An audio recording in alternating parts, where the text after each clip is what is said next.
వినండమ్మా. మన దక్షిణ భారతదేశంలో ప్రధానంగా ఉన్నది ఈ సాంప్రదాయం. జీలకర్ర బెల్లం పెట్టడం సుముహూర్తం అనేటువంటిది దక్షిణ భారతదేశంలో ప్రత్యేకంగా తెలుగు రాష్ట్రాల్లో ఉంది. సుముహూర్తానికి ప్రత్యేక సమయానికి మనం జీలకర్ర బెల్లం పెడతాం. ఆ సమయంలో జీలకర్ర బెల్లాన్ని వధువు వరుడు వధువు మీద పెట్టడం వల్ల జీలకర్ర బెల్లం రెండింటి యొక్క రసాయనం ఆ క్రియ ఎటువంటిదంటే దాని నుంచి ఉత్పన్నమయ్యేటువంటి ఒక ధనాత్మకమైన విద్యుత్ ప్రవాహం ఈ నాడీ మండల వ్యవస్థని ధనాత్మకంగా ఉత్తేజపరిచి అన్నీ కూడా సదాలోచనలు వచ్చేట్టుగా దానికి ప్రోత్సాహాన్ని ఇస్తుంది జీలకర్ర బెల్లం మిశ్రమం.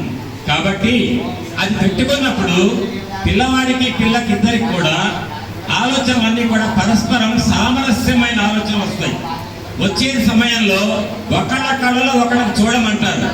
అందుకే మన పెళ్ళిళ్ళలో జీలకర్ర బెల్లం పెట్టగానే జీలకర్ర బెల్లం పెట్టడం ఆలస్యం, వచ్చి అంత పెద్దవాళ్ళంతా మీరు వేస్తూనే ఉంటారు అక్షింతలు.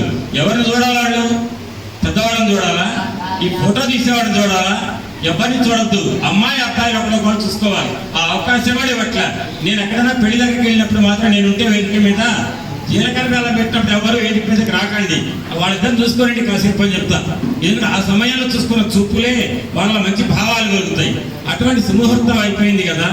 మంగళసూత్రం అనేది వేదాల కాలంలో ఏనాడైతే వేదాలు చెప్పినాయో దాంట్లో లేదు. కానీ ప్రత్యేకంగా ఇందాక శ్రీనివాసాచార్య గారు ఒక మాట చెప్పారు.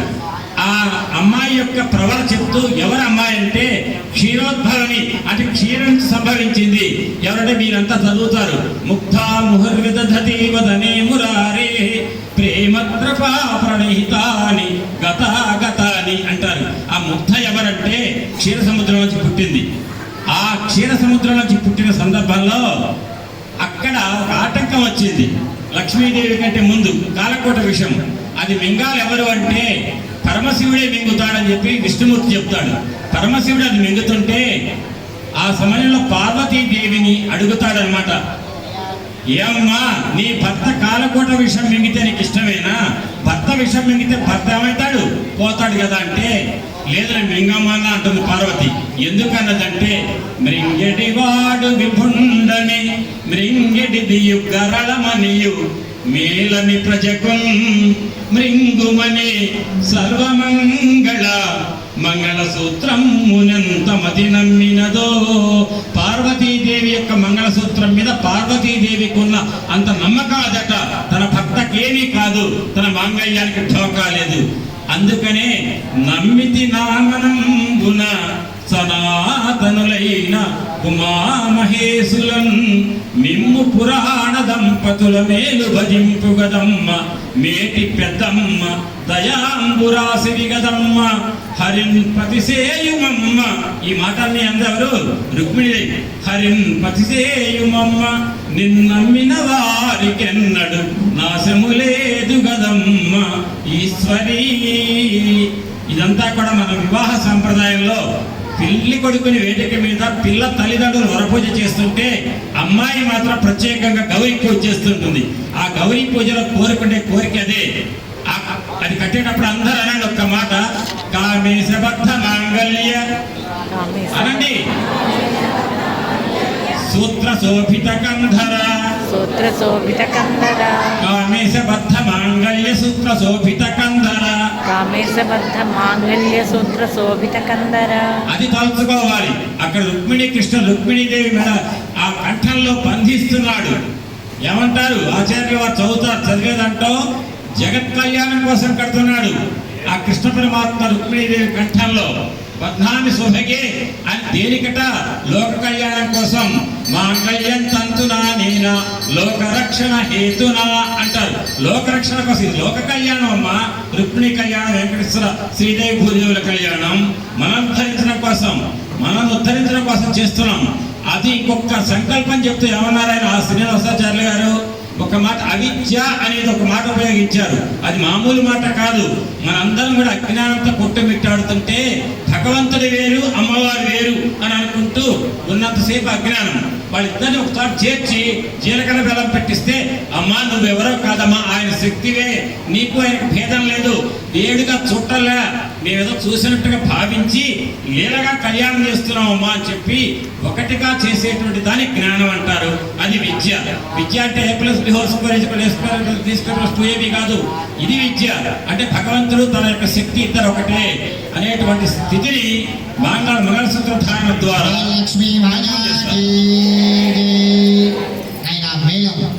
మంగళసూత్రానికి పూజ చేశారు. మాంగళ్య పూజ చేసి ఆ హారతి చూపించి మనం చూపించారు. అమ్మ స్త్రీ అంతా కూడా చక్కగా పెళ్ళైన వాళ్ళు మాత్రమే మంగళసూత్ర నమస్కారం చేసుకొని చక్కగా నమస్కారం చేసుకోండి. అమ్మ కూడా నమస్కారం చేయండి. ఓం లక్ష్మీ మాతాకి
పాల్గొన్న పిల్లలకు మాత్రం ఒక ప్రత్యేకంగా నా నుంచి చెప్తున్నా ఒక ఇదేంటంటే మీకు వివాహం కుదిరే వరకు కూడా అవకాశం ఉన్నంత వరకు కూడా ప్రతి శనివారం గోశాలకు వచ్చి సప్తగురువుల పూజ జరుగుతుంటుంది.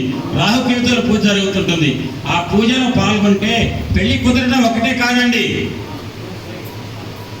మంగళవారం సుబ్రహ్మణ్య స్వామి ఆంజనేయ స్వామి అంటే రెండు ఏంటండి? అయ్యో ఏమండి ఇప్పుడు అయ్యగారు ఇంకెవరు లేదు ఈ ప్రాంతాల్లో నేను ఎన్నో 2 రాష్ట్రాల్లో ఉపన్యాసాలు ఎప్పుడు అన్ని చోట తిరుగుతూనే ఉంటా. ఈ ఒక్క అయ్యగారే ఎందుకంటే ఏం డబ్బులు చేయాల్సిన అవసరం లేదంటారు. వారికి అక్కర్లే కానీ గోవులకు కావాలా, గోవులకు ఆహారం పెట్టాలి కాబట్టి ఆయన వద్దన్నా కూడా మనకేంటంటే మనకు పుణ్యం రాకుండా ఉండాలనుకున్నారేమో నాకు అర్థం కాదు. డబ్బులు వద్దంటుంటారు కానీ గోవులకు ఆహారం పెడితే వచ్చేది పుణ్యం మనకే కాబట్టి ఆ పుణ్యాన్ని మనం మర్చిపోకూడదు. కాబట్టి గోవులకు ఇక్కడ ఆహారం కోసం ఇచ్చిన ప్రతిదీ కూడా మనకున్నటువంటి జాడ్యాన్ని ఆటంకాన్ని తొలగించేదే అవుతుంది. నోరు లేని ఆవులు అనుకుంటాం కానీ మనకు తీవ్రలు ఇచ్చే జగన్మాత గోమాత. కానీ గోమాతలు ఉన్నటువంటి గోక్షేత్రానికి ఈ గోశాలకు విధిగా మీకు వివాహాలు కుదరడం ఒకటే పరమావధి అనుకోకండి. మంచి సంబంధం కుదరాలి. కుదిరిన తర్వాత సమరసత ఉండాలి. ఆ సామరస్యం కోసం నిరంతరం పాటుపడవలసింది ఏది అంటే ఈ లోకంలో కృష్ణ పరమాత్మ అనుగ్రహం. కృష్ణుడు ఏ గోవులనైతే కాచాడో ఆ గోవుల యొక్క పాలకుడైన గోపాలకుడు సమక్షంలో జరుగుతున్నటువంటి ఈ గోవుల యొక్క గోశాలలో ప్రతి శనివారం మంగళవారం అవకాశం ఉన్నప్పుడల్లా ప్రతి మంగళవారం శనివారం కూడా అందరూ అమ్మ తల్లిదండ్రులు వీళ్ళకి సంబంధించినటువంటి పెద్దలు కనుక ఇందులో ఉంటే వాళ్ళు కానీ ఇప్పటికి పెళ్ళై ఉన్నా కూడా ఒక సమరసత లేకపోవచ్చు. ఏం కలి ప్రభావం ఎంత గొప్పగా ఉందమ్మా. భార్యాభర్తల మధ్య సమరసత లేదు. ఎవరి కాడు నువ్వంటే నువ్వు నేనంటే నేను, ఎవరి కాడు గొప్పే. ఆ గొప్పలు పోయి అంత సామరస్యంతో ఉండాలంటే గోశాలకు రాండి, గోవుల ఆశీస్సులు తీసుకోండి. ప్రత్యేకంగా ఈ గోశాల వెంకటేశ్వర స్వామి ఆరాధన ప్రతిరోజు జరుగుతుంది ఉదయం సాయంత్రం. కాబట్టి వెంకటేశ్వర స్వామి యొక్క దర్శనం చేసుకోండి. ఆయనే గోవిందుడు, యజ్ఞ వరాహస్వామి గోవిందుడు. గోవులను కాచినటువంటి కాపలా ఏది తోలాడే ద్వాపరగం ఆయనే గోపాలుడు కాదు. వెంకటేశ్వర స్వామి కూడా గోపాలుడే. అది ఎట్టనేది ఈసారి వచ్చినప్పుడు చెప్తాను విషయం.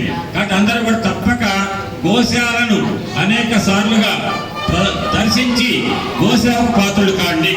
ఆ వెనకున్న గోసేవ గోవు నుంచి ఇచ్చేటువంటి పదార్థాలు కూడా ప్రయత్నించండి, వెనక ఉంటాయి.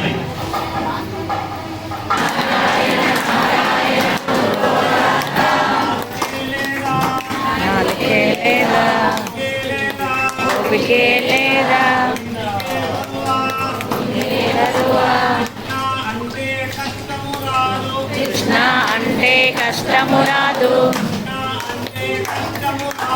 కృష్ణ అంటే కష్టము రాదు,